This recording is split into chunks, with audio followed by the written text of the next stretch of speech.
एक छोटे से गांव में राहुल नाम का एक लड़का रहता था। वह पढ़ाई में ठीक ठाक था, खेलकूद में भी सामान्य।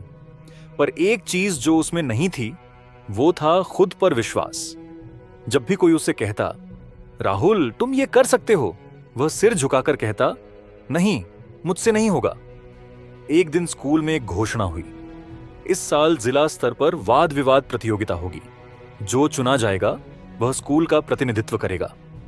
क्लास टीचर ने राहुल से कहा, तुम्हें हम नामित करना चाहते हैं। राहुल चौंक गया। मैं? नहीं मैडम, मैं तो मंच पर बोल भी नहीं पाता, मेरे तो हाथ कांपने लगते हैं। मैडम मुस्कुराई और बोली, राहुल, हम तुम्हारी बातों में गहराई देखते हैं। जो खुद पर भरोसा रखता है वही दूसरों का भरोसा जीतता है। राहुल ने मना तो नहीं किया, लेकिन उसका डर अंदर ही अंदर उसे खा रहा था। उसने सोचा, लोग हंसेंगे, अगर मैं लड़खड़ा गया तो क्या होगा। पर उस रात कुछ अलग हुआ। उसके पापा ने उसके कमरे में आकर एक पुरानी डायरी दी। उसमें एक कविता लिखी थी जो उसके दादाजी ने कभी युद्ध के समय लिखी थी। लड़ाई मैदान की नहीं, मन की होती है।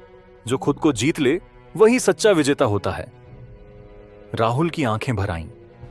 उसे समझ आ गया, डर से लड़ने का एक ही तरीका है, उसका सामना करना। अगले दिन से उसने खुद को तैयार करना शुरू किया।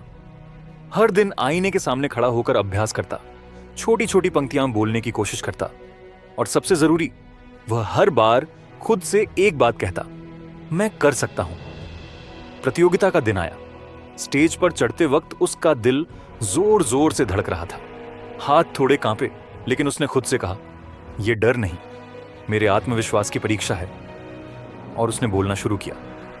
शुरुआत में हल्का डर था, लेकिन जैसे जैसे वह बोलता गया उसके शब्दों में मजबूती आने लगी।